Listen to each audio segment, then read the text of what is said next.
안녕하세요. DJ 미아입니다. 오늘의 사연 시작해 보겠습니다. 안녕하세요. 저는 경기도에 살고 있는 30대 초반의 이유나라고 합니다. 놀이동산의 롤러코스터를 보면 지나온 제 인생이 생각나서 한참을 멍하니 올려다보곤 하죠. 저는 아빠에게 버려져 고아로 살다가 한 남자를 만났어요. 그 남자가 저의 동아줄인 줄 알았는데 함정이고 썩은 줄이었어요. 되돌릴 수도 없고 옴짝달싹 못하고 있었어요. 제 자신이 어딘가로 증발되어 버렸으면 좋겠다고 늘 생각했는데 솟아날 구멍이 있더군요. 그 타이밍이 참으로 신기하더군요. 오늘은 짧은 인생이지만 롤러코스터와 같은 제 인생을 이야기해보려 이렇게 늦은 밤 컴퓨터를 켜게 되었어요. 앞서도 말씀을 드렸듯이 저는 고아로 자랐어요. 성인이 된 후에도 외롭게 혼자 살다가 20대 중반의 남편을 만나서 사랑이 무엇인지, 행복이 무엇인지, 둘이 아닌 하나가 주는 기쁨을 알게 되었어요. 남편은 제가 일하는 돈가스 전문 일식 식당의 사장님이었고 친절하게 대해주는 사장님에게 호감을 가져 9살이나 많은 연상임에도 저는 사랑에 빠지게 되었죠. 결혼은 걱정이 많았어요. 특히 시부모님이 고아인 저를 쉽게 받아줄까 걱정했는데 그저 제 걱정에 지나지 않았어요. 시부모님은 좋은 인상만큼이나 저를 따뜻하게 품어주셨어요. 시부모님은 간판 제작과 설치를 하는 공장을 운영하시더군요. 저는 행복한 결혼 생활에 대한 기대와 시부모님들과도 아주 잘 지내길 기대하며 결혼식을 올리고 결혼 생활을 시작했죠. 하지만 따뜻해 보였던 시부모님과 남편은 결혼식 이후 본색을 드러내기 시작했어요. 일단은 말투부터가 차갑게 변했죠. 밥은 먹었니? 쉬엄쉬엄 일해라.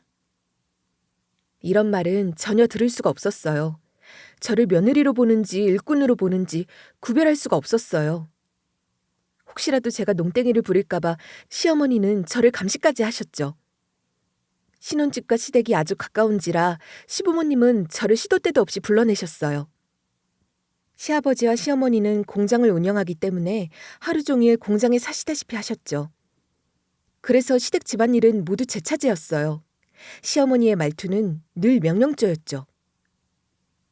청소 다 했냐? 그럼 미역 좀 물에 불려놔라. 네 아버지 오늘 미역국 잡수시고 싶으시단다. 뿐만 아니라 기껏 요리해 놓으면 한다는 소리가 아우 소금을 들이부었어? 아 왜 이렇게 음식이 짠 거야? 아니 아유 이것 봐라. 설거지 깨끗하게 한 거 맞아? 내가 다시 하게 되잖니. 왜 일을 2번 하게 만들어? 이거 믿고 집안 살림 맡기겠니? 하기 싫으면 하지 마. 에휴 내 참. 잔소리는 끝없이 이어졌어요. 음식 쓰레기 좀 버리고 가랬더니 아유 그냥 두고 갔네. 너 한 번만 더 이러면 가만 안 둔다. 시애미 안 본다고 설렁설렁 하지 말고 시댁 살림도 내 살림처럼 하란 말이다. 나도 이제 나이가 있어. 공장 일하고 들어오면 집안일 하고 싶겠니? 그냥 신경 안 쓰고 잠만 잘 수 있게 네가 좀 도와다오. 이러는 겁니다. 신혼 초에는 신혼 초다 보니 말대꾸 한마디 하지 못하고 예 했던 게 일이 여기까지 와버린 거죠. 시댁에서 제 위치는 때로는 가정부, 때로는 공장 일을 하는 공장 직원, 때로는 운전기사 노릇까지 시키는 일은 다 해내야 하는 전천후가 되었죠. 낮과 저녁 식사 시간에는 주로 남편 돈가스 식당에 가서 일하고 식당 브레이크 타임이나 퇴근하고 나서는 가족들의 가정부와 운전기사 그리고 심부름꾼으로 하루 24시간이 모자라게 일을 했죠. 남편의 가게는 둘째, 넷째 주 일주일에 한 달 2번이 휴무인데 가게가 쉬는 날 전날이면 남편은 항상 술을 먹고 아침에서나 들어오죠. 남편이 의뢰 그러기에 저도 한 번쯤은 그러고 싶었어요. 그래서 가게가 쉬는 날 저도 친구들과 약속을 잡았죠.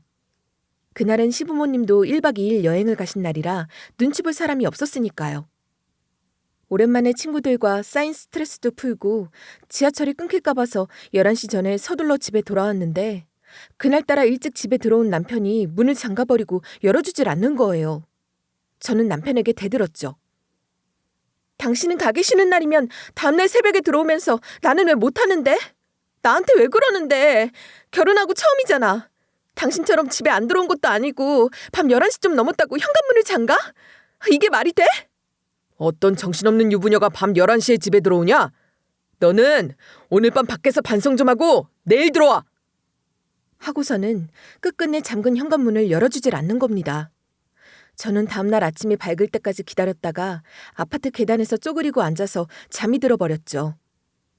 그 일 때문에 저는 몇 날 며칠을 알아누웠고 시어머니는 제가 알아누워서 시댁 집안일이며 공장일을 못하겠다니까 남편에게 그 이유를 들었다면서 저를 혼내시더군요. 결혼한 여자가 그렇게 싸돌아다니니 벌 받는 건 당연하다. 라고 말씀을 하시더군요. 너무나 서럽더군요.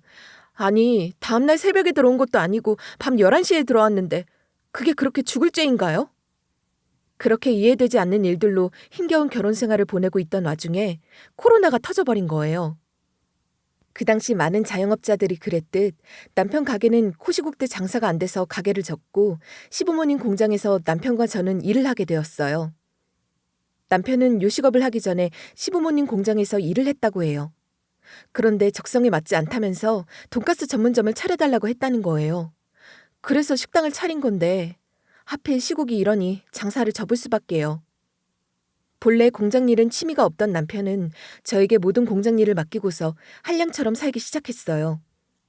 그럼 시부모님들은 그런 아들을 말려야 하는데 웬걸요? 남편 일까지 저한테 다 시키는 거예요. 저는 아침에 눈을 뜨면 공장에 나가서 일하고 시댁에서 집안일하고 밤늦게서야 제 집에 와서 그때는 저의 집안일을 시작했죠. 남편은 하루 종일 집안에 틀어박혀 게임을 하더군요. 어떡하려고 그래. 부모님이 당신 간판 사업 다 물려주신다잖아. 혼자서 헤쳐나가려면 열심히 배우라고. 제가 잔소리를 할 때마다 남편은 못마땅해 했어요. 야, 네가 뭔데 나한테 이래라 저래라야. 그리고 그까짓 거 꼭 배워야 해? 닥치면 다 하는 거야. 잔소리 말고 입 닥쳐라.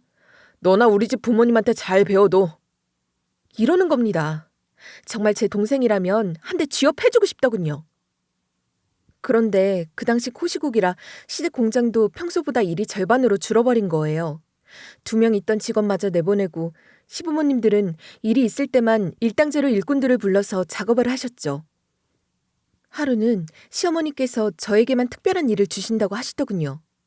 저는 처음에 그 말이 무슨 뜻인 줄을 몰랐어요. 그런데 그 일이란 게 기가 막히더군요.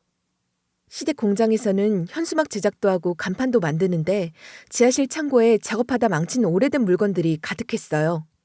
아크릴판이며 플라스틱이며 페인트통이며 장난 아니게 마구잡이로 쌓여 있었죠. 그런데 그걸 저한테 다 치우라는 거예요. 그게 바로 특별한 일이라고요. 그건 장정 3명 정도가 3일 정도는 해야 다 끝날 일인데 시어머니는 눈 하나 깜짝하지 않고서 저더러 그걸 혼자서 다 치우라는 겁니다. 시아버지는 옆에서 그 말을 듣고서도 말리려는 생각도 하지 않으시더군요. 어찌나 서운하던지요. 남편 역시 그런 시어머니를 말릴 생각도 하지 않더군요. 시어머니의 말에 제가 어이없어 하자 남편이 한술 더 뜨더군요. 엄마, 내가 이 사람 도와서 지하실 다 치울게요. 그렇잖아도 엄마가 말씀하시기 전에 제가 하려고 했는데 한 발 늦었네요. 엄마는 걱정 말고 엄마 일 보세요. 그게 힘든 작업인 게 지하실에서부터 지상 1층으로 폐기물들을 옮겨야 하는데 그걸 어떻게 저 혼자 다 한다는 말이에요. 순간 눈에서 눈물이 쏙 나오려고 하더군요. 남편은 도와준다고 했지만 그럴 사람이 아니죠. 남편은 늘 말과 행동이 다르기 때문에 저는 남편 말을 믿지 않거든요. 저 혼자서요? 그랬더니 시어머니 말씀이 남편 잘 둔 줄 알아라. 네 남편이 도와준대잖아. 그게 혼자야? 그리고 코시국에 사람 부를 돈이 없다. 또 너희들이 놀고 있으면 뭐해? 이거 잘 해놓으면 네 아버지가 니들 부부 물려줄 거야.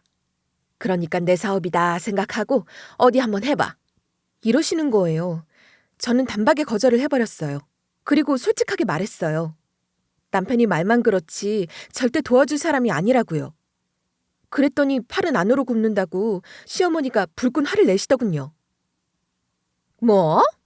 넌 무슨 말을 그렇게 하니? 내 아들이 안 도와줄 거라고? 넌 어찌 그렇게 갈수록 뻔뻔해지냐? 넌 네 시어머니 말이 말 같지도 않고 네 남편도 아주 우습게 보는구나. 꼭 몸쓰는 일을 해야만 일을 도와주는 거니? 남편이 옆에 있는 것만으로도 안 사람은 힘이 되는 거야.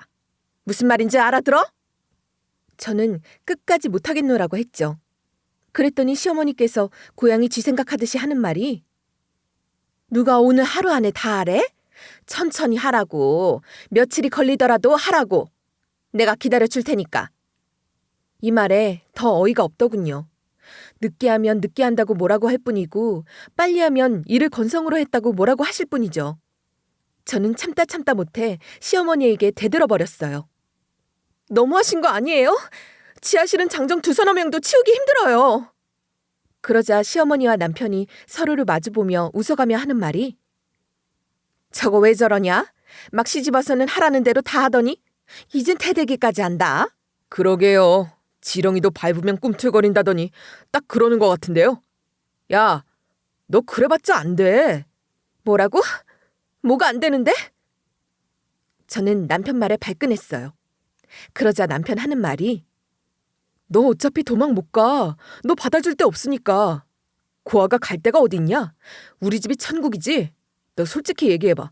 갈 곳도 없고 받아줄 곳도 없어서 그래서 너 우리 집에 눌러 사는 거잖아. 저는 남편의 말에 어이가 없어서 싸워버리려고 했죠. 그랬더니 시어머니가 저희 부부의 싸움을 말리더군요. 그러면서 하는 말이 그만해라. 그래도 애가 아주 일은 잘해. 너 돈가스집 할 때 봐라. 너희 집, 우리 집, 너희 가게, 우리 가게 다니면서 일하는 거 봐. 다른 애들이라면 그렇게 못한다. 네 말처럼 진작에 도망갔지. 너도 네 마누라한테 좀 잘해. 그러면서 시어머니는 저를 다독거리셨어요. 어차피 네가 할 일이니 기분 좋게 해라. 이렇게 남편과 시어머니는 주거니 받거니 저를 가지고 조롱하더군요. 저는 씩씩대면서도 아무 말도 하지 못했어요. 100% 틀린 말은 아니니까요. 학교에 다닐 때 저는 고아라는 이유로 늘 왕따였어요.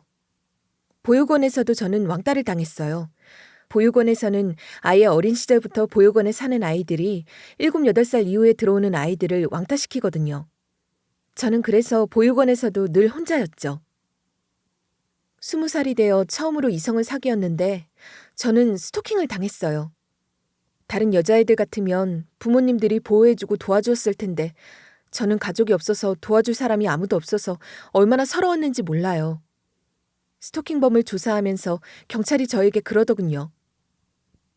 위험한 상황 같은데 어디 다른 곳으로라도 잠깐 가 있을 곳 없으세요? 부모님이 없으면 형제들이나 먼 친척집이라도요. 이렇게 말을 했을 때 씁쓸한 기분이 들었어요. 하지만 어쩔 수 있나요?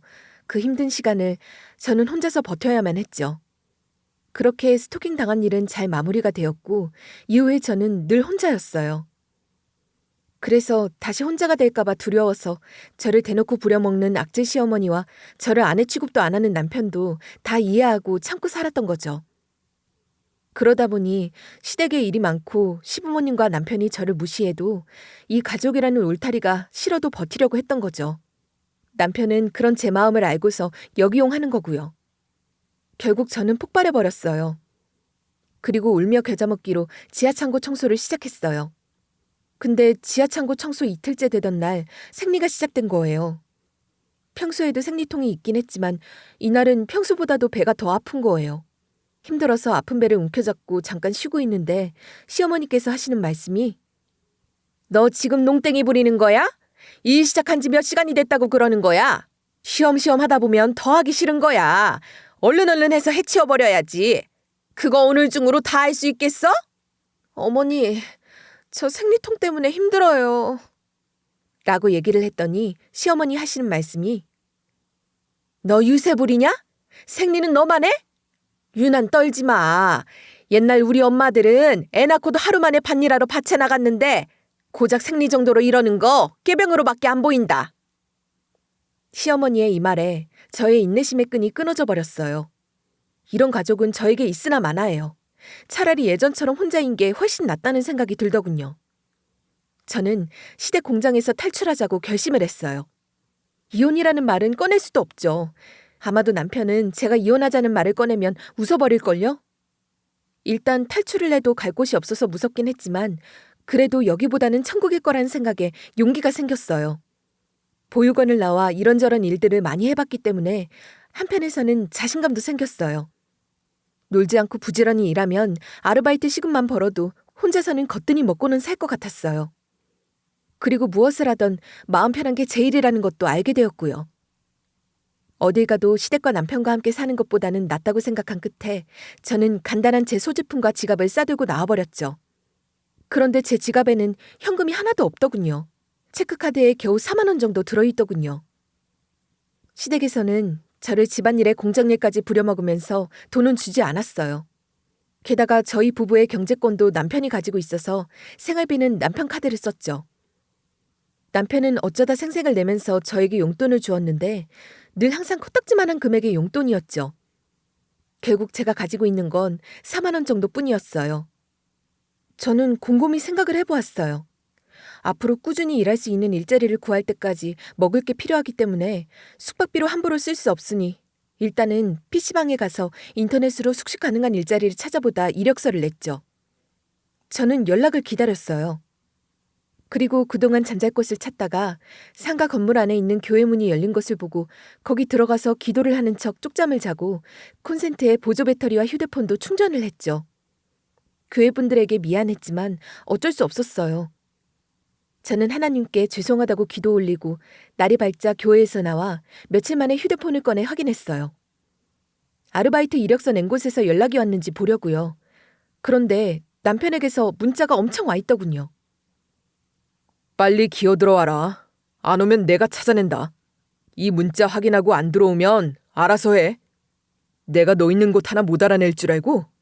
너는 끼어봐야 벼룩이고 부처님 손바닥 아니야. 내가 무슨 짓을 하기 전에 얼른 연락해. 뭐 주로 이런 내용이었어요. 내가 이런 남자를 좋아했다니 제 자신이 창피하더군요. 부인이 집을 나갔으면 한 번쯤 생각이라는 걸 해야 하지 않을까요? 왜 집을 나갔을까? 내 행동이 뭐가 잘못됐을까? 이런 생각 말이에요. 남편이 저에게 보낸 문자들을 보면 아내에게 보낸 문자가 아니라 마치 자기 집에서 부려먹던 머슴이 집을 나갔으니 일하러 들어오라는 그런 말투였어요. 다행히 아르바이트 자리가 구해졌어요. 아르바이트 첫날 신나게 일을 하고 새벽녘에 잠시 공원에서 바람을 쐬고 있는데 경찰복을 입은 한 남자가 저에게 다가오는 거예요. 이윤아 씨? 가족들이 기다립니다. 같이 가시죠. 데려다 드릴게요. 순간 남편이 실종 신고를 했나 싶었는데 경찰의 목소리가 낯익은 거예요. 새벽이라 어두컴컴해서 자세히 얼굴을 들여다봤더니 세상에나 이 경찰복을 입은 사람은 신우의 남편인 거예요. 세상이 넓고도 좁다더니 이게 무슨 일일까 싶더군요. 저는 신우 남편에게 물었어요. 저 여기 있는 거 어떻게 하셨어요? 알고 보니 남편이 제 휴대폰에 몰래 구글 지도 위치 추적을 연동해 놓아서 제 위치를 추적했다는 겁니다. 신우 남편이 그러더군요. 그리고 제 남편과 시부모님이 저의 위치를 추적한 장소를 알려주면서 저를 당장 찾아오라고 시켰다는 거예요. 남편은 의처증이 좀 있어서 제가 혹시 남자랑 이야기하지 않나 가끔 내 휴대폰을 뺏어서 확인해보곤 했었죠. 그걸 알기 때문에 저는 남자들 근처에도 가지 않았죠. 그런데도 남편은 제 휴대폰에 위치 추적을 연동해둔 것 같아요. 세상에 저는 그것도 까맣게 몰랐네요. 신우 남편이 저를 찾은 이유는 또 간단하죠. 신우 남편은 가끔 돈을 받고 남편이나 시부모님이 시키는 일을 해줬는데 이번에 저를 찾은 것도 돈을 받고 했을 거예요. 신우 남편이 그러더군요. 경찰서에서 야간 근무를 하고 집에 가는 길이었는데 전화가 왔더라고요. 공원에 있는 사람 좀 잡아오라고요. 저는 강하게 저항했지만 어쩔 수가 없었어요. 주변에 저를 보던 사람들도 저를 도와주지 못하더군요. 신우 남편이 경찰복을 입었고 경찰차를 가져왔으니까요. 신우의 남편은 결국 저의 소지품을 다 뺏고 강제로 경찰차에 저를 태웠어요. 또 한 명의 경찰이 경찰차를 운전하고 저는 신우 남편과 뒷좌석에 앉았죠. 신우 남편은 경찰차 안에서 제 소지품을 하나하나 살피더군요. 그러다가 제 지갑에서 사진 하나를 발견하고는 한참을 유심히 보더니 손을 벌벌 떨기 시작하는 거예요. 이 사람 왜 이러지? 이상하더군요. 그러다 신우 남편이 제게 물었어요. 사진 속 이분 말이에요. 이분 아는 분이세요? 신우 남편의 물음에 저는 솔직하게 답을 했죠. 네, 제 아빠예요. 왜요? 그러자 신우 남편이 경악을 하고서는 정말로 이분이 처남댁 아버님이시라고요? 네, 맞아요. 근데 왜요? 이 사진은 저희 아빠의 오래전 젊은 시절 사진이죠. 제가 가지고 있는 유일한 아빠의 사진이기도 하고요. 신우 남편은 제 사진을 한 손에 든 채 온몸을 벌벌 떨면서 누군가에게 전화를 걸더군요. 영문을 모르는 저는 저 사람이 왜 저러나? 두고만 보았죠. 그분 전화번호 있지? 당장 연락드려. 찾았다고. 따님 찾았다고 말이야. 따님이라는 말에 저는 깜짝 놀랐어요. 그게 무슨 소리예요? 따님이라뇨. 우리 아빠가 살아계세요? 어떻게 제 아빠라는 걸 아세요? 알고 보니 저희 아빠가 저를 찾기 위해 DNA를 등록하러 경찰서에 왔다 간 적이 있더군요. 저희 아빠가 경찰서장의 친구라서 특별히 신경 써야 한다는 소리를 신우 남편이 들었다는 거예요. 아빠는 DNA를 채취하고 등록한 뒤 술에 취하는 날이면 이 경찰서로 와서는 내 딸 소식 들은 거 없냐며 항상 술주정을 했다고 해요. 그때마다 경찰서 직원들은 찾으면 연락드릴게요 라고 말하고서 다독이며 아빠를 집으로 돌려보냈다고 해요. 경찰서 직원들은 아빠가 경찰서장의 친구라서 함부로 대하지도 못하고 술주정을 부릴 때마다 보여주던 딸 사진을 유심히 보아야만 했답니다. 신우 남편도 그 사진을 여러 차례 봤는데 아빠가 보여주던 사진과 같은 사진을 제가 가지고 있었던 거죠. 신우 남편은 경찰서장 친구분이 찾던 딸이 저일 줄은 상상도 못했죠. 왜냐면 찾는 딸의 이름이 달랐으니까요. 지금 제 이름은 이유나이고 아버지가 말한 딸 이름은 정진희였으니까요. 아버지가 지어준 이름과 지금의 이름이 왜 다른지는 차차 말할게요. 아무튼 이렇게 이름이 다르니까 신우 남편은 언감생심 제가 그분의 딸일 거란 상상도 못한 거죠. 다만 아빠가 경찰서에 올 때마다 내 딸하고 찍은 사진이요. 내가 젊었을 때고 내 딸도 어릴 때라서 지금은 모습이 바뀌었겠지만 그래도 이 사진이라도 많이 봐줘요. 혹시 알아요? 이 사진이 내 딸을 찾는데 단서가 될지? 정말 말이 씨가 된 거죠. 경찰서에 와서 보여주던 그 사진과 제가 유일하게 가지고 있는 사진 속 아버지와 제 얼굴이 똑같았으니까요. 경찰서에 도착해서 신우 남편은 아빠를 기다렸어요. 아빠가 바로 경찰서로 달려왔더군요. 저는 아빠를 바로 알아보지 못했어요. 그건 아빠도 마찬가지였어요. 아빠와 저는 한동안 서로를 보고만 있었어요. 하지만 느낄 수가 있었어요. 제가 그랬듯 아빠의 심장도 뛰고 있었을 거예요. 아빠와 저는 서로를 한동안 보고 있다가 자석에 이끌리듯이 서로를 얼싸안고 울었어요. 아무 말도 없이 울기만 했어요. 그리고 아빠가 먼저 제 이름을 부르셨어요. 진이야, 미안하다. 아빠가 미안해. 아빠의 말에 저는 아무 말도 하지 않았어요. 그때까지만 하더라도 저는 아빠가 저를 버린 걸로 오해하고 있었으니까요. 아빠의 말에 어떻게 대답해야 할지 모르겠더군요. 한참을 그렇게 있다가 목 끝까지 무언가가 차올랐어요. 저는 아빠를 불렀어요. 아빠? 라고요. 그랬더니 울고 계시던 아빠가 환한 미소를 지어 보여주시더군요. 웃는 얼굴에는 슬픔과 기쁨이 공존하고 있었어요. 이제야 아빠의 웃는 얼굴을 보니 어릴 적 기억이 조금씩 되살아나기 시작했어요. 저는 눈물을 흘리며 아빠에게 따지듯 물었어요. 이제 와서 왜 나를 찾으러 왔어요? 그냥 이대로 살지. 왜요? 왜요? 저는 그동안 아빠를 미워했어요. 왜 나를 버렸는지, 왜 나를 찾아오지 않았는지. 그리고 보육원에 살면서 왕따를 당했던 일, 그리고 결혼해서 지금 시댁에서 받는 대접들. 이 모든 게 아빠가 저를 버린 탓인 것만 같았어요. 저는 아빠에게 당당하게 얘기했어요. 미안하다, 진이야. 아빠가 죽을 죄를 지었어. 저는 아빠를 보면서 좋았지만 서러움 때문에 아빠를 그냥 받아줄 수가 없었어요. 저는 일부러 아빠를 찾지 않았어요. 아빠가 날 찾으러 온다는 그 말이 거짓말인 줄 알았으니까요. 마음속으로 아빠가 보고 싶었고 찾고 싶었지만 막상 아빠를 찾으면 너 누구냐? 왜 나를 찾아왔냐? 나는 너를 버렸다라고 할까봐 무서워서 찾지 못했어요. 저는 가슴속에 있는 제 얘기를 두서없이 꺼내서 한 뒤에 엉엉 울어버렸어요. 아빠는 그런 저를 안아주셨어요. 그러고는 이제 됐다. 우리 만났으니 됐다. 그간 부모 없이 사느라 얼마나 힘들었니? 지나간 일은 모두 잊어버리자. 아빠가 앞으로 우리 진이 행복하게 해줄게. 저는 7살의 보육원에 맡겨졌어요. 아빠가 돌아온다는 약속을 아직도 기억하고 있죠. 그런데 제 나이 11살이 될 때까지 아빠는 저를 찾아오지 않았어요. 4년이 지났어도 아빠는 저를 찾아오지 않았어요.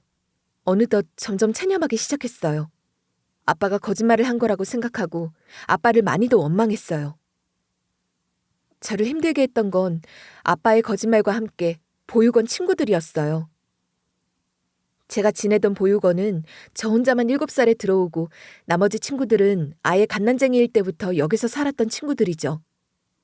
그 친구들은 대놓고 저를 왕따시켰어요.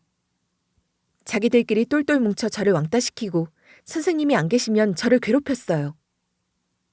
그리고 절대 선생님께 자신들의 행동을 이르지 못하게 만들었어요. 만약 괴롭힘을 당했다고 이르면 지금보다 더 세게 때릴 거라고 협박을 했죠. 무리들 중 가장 키가 큰 남자아이가 항상 제 머리에 돌을 던졌는데 그날따라 엄청 큰 돌을 제 머리에 던졌죠. 그 순간 저는 그 보육원을 나와버렸어요.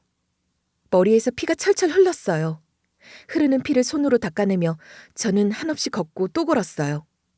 어디까지 갔는지는 모르지만 걷다가 쓰러져 버렸죠. 눈을 떠보니 경찰서에 제가 있더군요. 제가 의식을 찾자 경찰이 저에게 묻더군요. 이름이 뭐냐고요.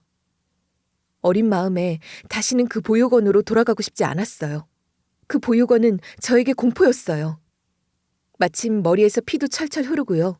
그래서 저는 기억상실증에 걸린 것처럼 연기를 했죠. 이름도 사는 것도 모른다고요.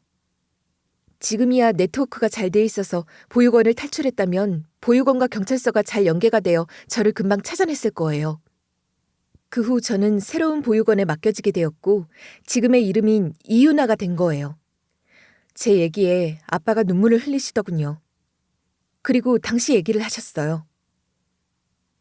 네가 보육원에서 도망치고 나서 1년이 지났을 거야. 너를 찾으러 보육원을 갔다. 네가 없다더구나. 도망쳤다더구나. 나는 원장님께 화를 냈다. 아이들 관리를 어떻게 하냐고. 그런데 원장님이 더 화를 내더구나. 네가 보육원 생활에 적응하지 못하고 아이들을 괴롭혔다고 말이다. 나는 더 이상 할 말이 없었는데 그게 다 거짓말이었구나. 어떻게 이런 무책임한 일이 있을 수가 있냐. 내가 보육원에도 미리 연락을 했었다. 2년 정도 중동에서 더 일을 하다 한국에 들어갈 것 같다고. 너에게 이 말을 전해달라고. 그런데 원장님이 이런 말도 너에게 전해주지 않았던 모양이구나. 아빠도 저도 너무나 억울해했어요. 보육원 원장님이 아빠가 2년 뒤에 저를 찾으러 올 거란 얘기만 했어도 저는 도망치지 않았을 거예요. 꾹 참고 아빠를 기다렸겠죠. 아빠는 돈을 벌러 건설사를 통해 중동의 노동자로 갔다고 해요. 원래 3년 계약으로 갔는데 회사에서 좋은 조건을 제시하더랍니다. 중동 현장에서 2년만 더 일하면 한국으로 돌아가서 건설사 정규직으로 채용해주겠다고요. 그래서 2년간 중동에 더 머물렀던 거였더군요. 저는 그것도 모르고 아빠를 원망하고 있었죠. 한국에 돌아와 너를 맡겼던 원장님이 그렇게 무책임하게 나오자 나는 내가 발벗고 나섰다. 내 딸 찾으려고 말이다. 여러 보육원들을 찾아다녔지만 정진이라는 아이는 없더구나. 네 이름이 이유나가 될지 누가 알았겠니? 맞아요. 제가 기억을 잃은 척하면서 이름을 바꿔버리고 나이는 대충 새로운 보육원 원장님이 주셨기 때문에 제 나이보다도 1살 어리게 되어 있죠. 키가 또래 아이들보다 작고 말랐으니까요. 그렇게 시간 가는 줄 모르고 아빠와 저는 서로의 오해를 풀고 이렇게 만난 것에 대해서 감격했어요. 아빠와 제가 잠시 멈칫하는 순간 신우 남편이 가지 않고 기다리고 있더군요. 아빠는 신우 남편에게 감사의 말을 전했어요. 감사합니다. 이 은혜 보답하겠습니다. 그러자 신우 남편이 어떻게 보답하실 건데요? 필요한 게 있으면 말씀하세요. 다 해드리겠습니다. 그러자 신우 남편이 아빠에게 굽신거리면서 그러더군요. 제가 그렇게도 찾으시던 따님을 찾아드렸으니 경찰서장님한테 제 얘기 좀 잘해주십시오. 곧 승진 심사가 있거든요. 부탁드립니다. 뻔뻔하게도 이렇게 대놓고 말을 하더군요. 저는 가만히 있을 수가 없었어요. 이 자리에서 솔직하게 얘기를 해버렸죠. 아빠, 저 인간이 시부모와 제 남편 사주를 바꿔서 저를 다시 시댁으로 끌고 가려고 했어요. 좋은 사람은 아니에요. 그러자 신우 남편이 얼굴이 벌개져서는 아니라는 식으로 손을 막 흔들더군요. 아니에요. 저는 아니에요. 저는 전혀 모르는 일이고요. 오늘도 시켜서 한 거라고요. 저는 말이 나온 김에 시댁에서 제가 당한 일들을 모두 아빠에게 말하기 시작했어요. 아빠, 제가 시댁에서 어떤 대접을 받았는지 아세요? 저는 서러움에 말하기도 전에 펑펑 눈물부터 흘렸죠. 그리고 어느 정도 감정이 가라앉은 후 시댁에서 저를 괴롭힌 얘기를 다 토해냈어요. 신우 남편은 쩔쩔매더군요. 난 아니잖아. 난 빼라고요. 당신도 한통속이구먼. 뭘 아니래. 아니라고요. 저는 시키는 일만 하는 사람이라고요. 따님 찾아드렸다고 보답하신다더니 안 하실 거예요? 아빠는 신우 남편의 말을 무시해버렸어요. 그리고 제 얘기에 분노하셨죠. 그러고는 말씀하셨어요. 내가 내 딸 대신에 네 시댁 식구들에게 본때를 보여주겠다. 라고요. 아빠와 제가 제외한 그날 오후 시댁 공장 앞에 벤츠 수십 대 대동에 아빠와 제가 나타났어요. 제가 벤츠에서 내리자 남편과 시댁 식구들이 깜짝 놀라더군요. 시어머니가 신우 남편에게 그러더군요. 얘, 새벽에 공원에서 찾아서 아침에 공장으로 데리고 온다더니 이게 뭐야? 여태 연락이 안 돼서 무슨 일이 있나 궁금했는데 저희가 갑자기 왜 외제차를 타고 나타나? 저애 미친 거야? 이상하네. 하면서 당황해하더군요. 사실 우리 아빠가 벤츠를 끌긴 하지만 수십 대를 가지고 있진 않죠. 친한 벤츠 동호회 사람들과 호용호제하고 있어서 그분들께 연락해 그날 바로 벤츠 수십 대가 다 같이 동행을 해준 거예요. 아빠는 시댁 식구들과 남편 앞에서 본인이 내 아빠이며 이제야 부녀상봉을 하게 되었다고 얘기를 했죠. 그리고 자신이 운영 중인 건축회사 명함을 건넸어요. 시아버지는 아빠의 회사를 알고 있더군요. 사돈이 이 건축회사 대표란 말이에요? 시어머니도 깜짝 놀라더군요. 당신이 이 회사를 알아? 이 회사 어때? 튼튼해? 규모는 커? 간판장이가 모르는 회사 이름이 있을까? 이 회사 인근 간판들을 내가 다 했는데. 그러더군요. 아빠는 시부모님과 상대하기조차 하기 싫어했어요. 어떻게 수십 년 만에 아빠와 딸이 상봉을 했는데 마음고생이 얼마나 많았냐, 얼마나 좋으시냐 그런 말을 하는 게 아니라 아빠 회사에 대해서 얘기를 하냔 말이죠. 우리 딸한테 들은 대로군요.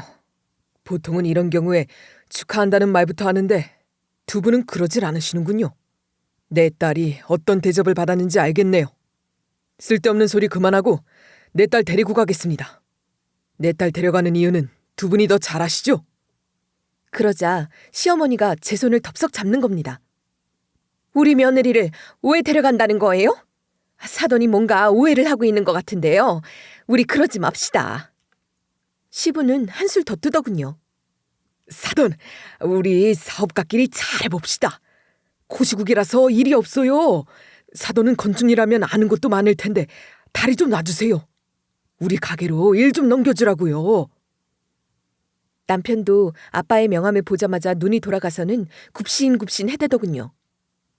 아빠가 남편과 시댁 식구들 앞에서 이렇게 얘기를 했어요. 당신들이 내 딸한테 어떻게 했는지 다 들었어요. 인간이 어떻게 이럴 수가 있는지. 당신들 천벌받을 거요. 앞으로 내 딸 이 집 식구들과 살 일 없으니 그렇게들 알아요. 아빠의 말에 시댁 식구들은 길길이 뛰었어요. 아니, 우리 며느리를 왜 데려가신다는 거예요? 일이 많아서 일 좀 나눠서 한 거지. 우리가 며느리를 얼마나 사랑한 줄 아세요? 남편은 저를 잡았어요. 이러면 안 되지. 우리 부부잖아. 여보, 가정 안 지키고 지금 어딜 간다는 거야? 저는 시댁 식구들과 남편에게 큰 소리로 얘기를 했죠. 뭐? 일이 많아서 나눠 한 거라고? 우리가 부부라고? 웃기지도 않는다. 당신 부모님들은 나를 며느리로 생각한 게 아니라 이 집 종으로 생각한 거잖아. 당신도 나와 인생을 함께 하려고 결혼한 게 아니라 노예 취급했잖아. 말을 하다 보니 지난 시간들이 떠올라서 울컥하더군요. 남편은 나의 오해라고 길길이 뛰며 딱 잡아댔지만 그런다고 속을 바보가 없죠. 저는 남편에게 물었어요. 당신 내 생일 알아? 남편은 제 물음에 답이 없었어요. 저는 한 가지를 더 물었어요. 당신 우리 결혼 기념일은 알아? 역시 남편은 답이 없었어요. 당신 나에 대해서 아는 거 있으면 말해봐. 내가 좋아하는 음식, 내가 좋아하는 색깔, 뭐 아무거나. 그렇게 물었지만 남편은 아무 말도 하지 않았어요.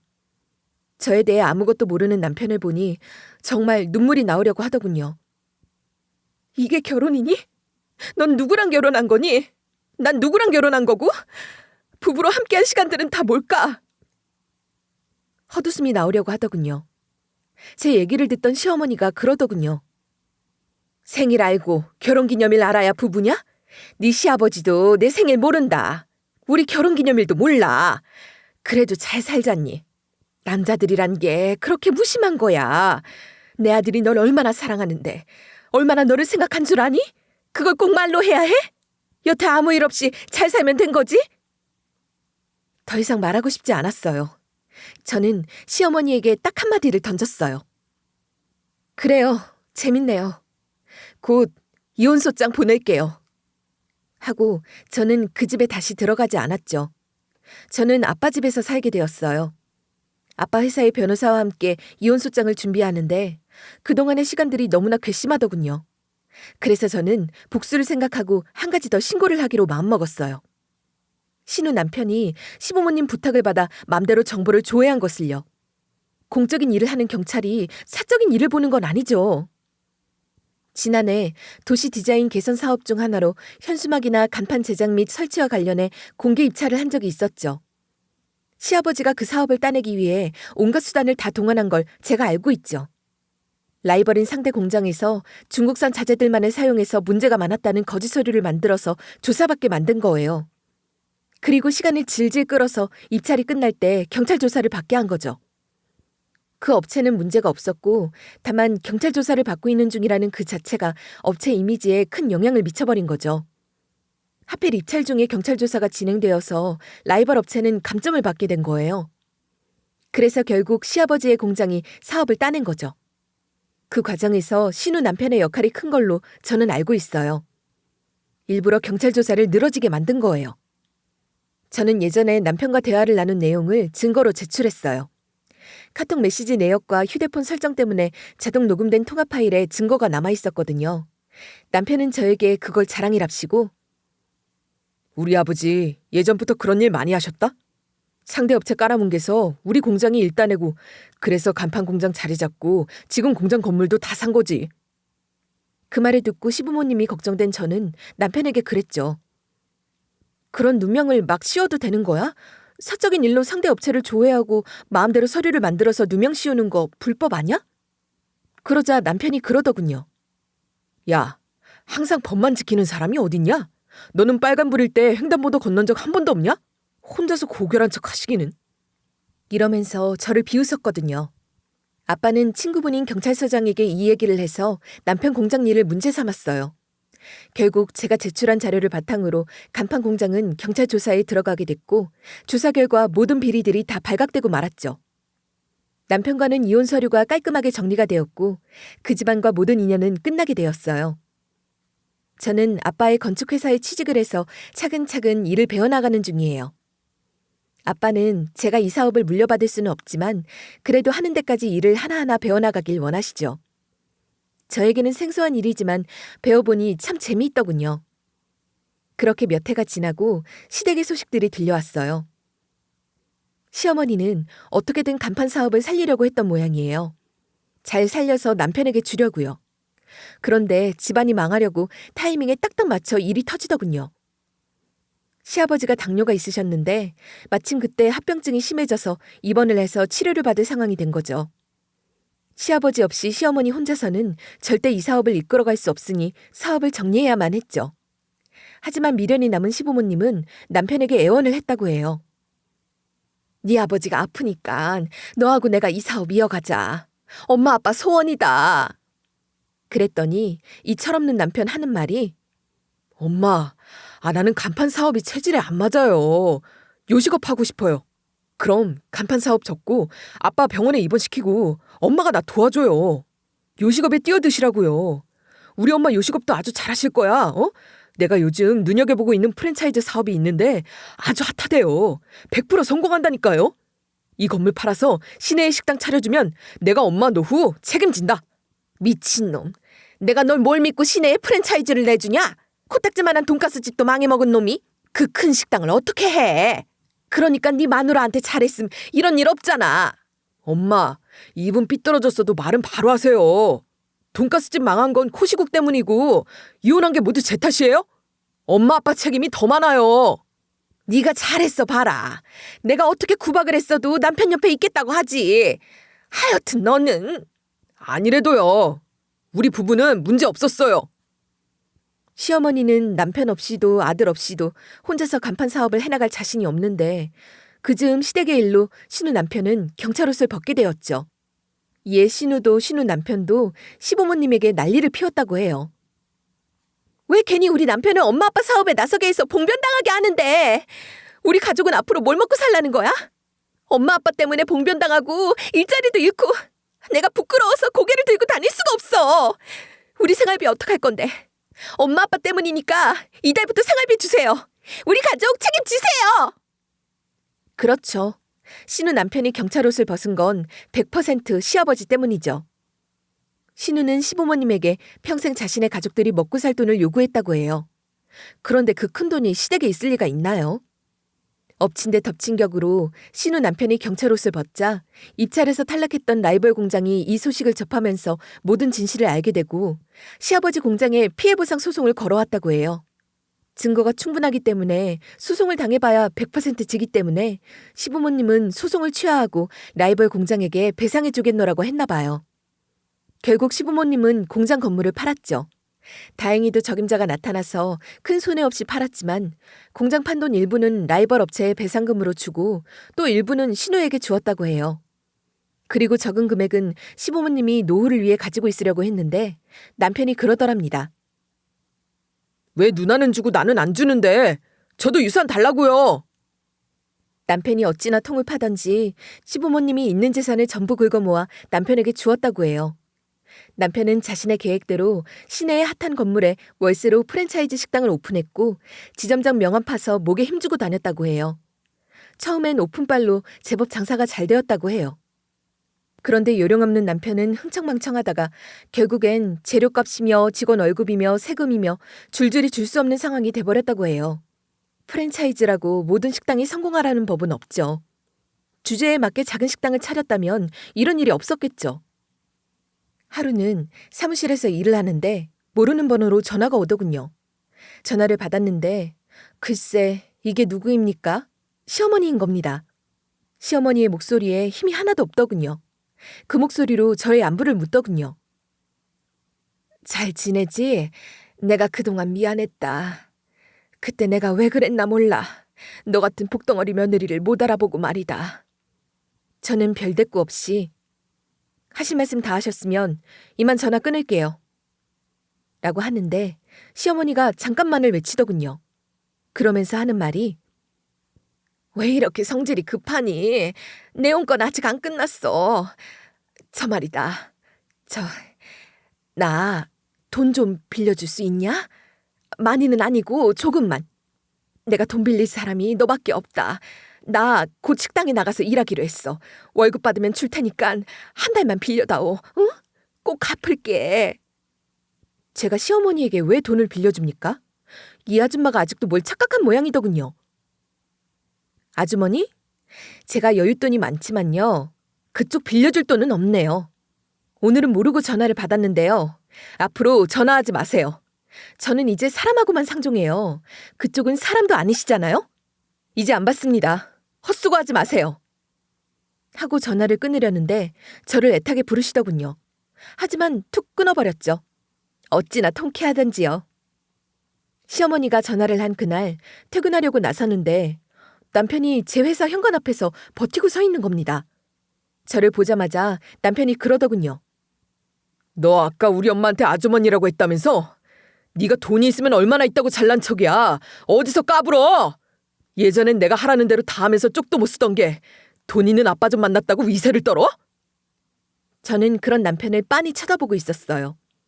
그랬더니 제 운전기사가 저에게 와서 그러더군요. 성무님, 어떻게 할까요? 저는 괜찮다는 손짓을 하고 남편 보란 듯이 제가 들고 있는 가방을 운전기사에게 주었어요. 운전기사는 자연스럽게 제 가방을 조수석에 놓고는 뒷자리 문을 열어주더군요. 그 모습을 본 남편이 기가 막혀 하더군요. 저는 약 오르지? 하는 표정으로 남편을 보고 비웃었어요. 그리고 차에 오르며 한마디를 던졌죠. 야, 저리 꺼져. 그랬더니 남편이 그 자리에서 길길이 뛰더군요. 그래서 한마디 더 했죠. 왜? 한 대 치고 싶어? 쳐봐. 남편은 제 옆에서 버티고 있는 운전기사를 보더니 콧바람을 씩씩거리며 이러지도 못하고 저러지도 못한 채 서 있더군요. 운전기사는 제가 탄 뒷자리 문을 닫고 운전석으로 가서 차를 몰기 시작했어요. 그게 남편을 본 마지막이죠. 사연을 쓰는 내내 은근 마음이 정화됨을 느꼈어요. 저는 지금 아주 행복하게 잘 살고 있어요. 저는 내년에 대학을 가려고 준비 중이에요. 건축을 공부해보니 은근 재미가 있더군요. 아버지 사업을 제가 오롯이 물려받을 수는 없지만 그래도 건축학을 제대로 공부해보려고요. 수능 시험을 보고 대학에 합격하고 그리고 또 좋은 인연을 만나게 되면 또 사연 띄울게요. 끝까지 들어주신 여러분 감사합니다. 좋은 밤 되세요.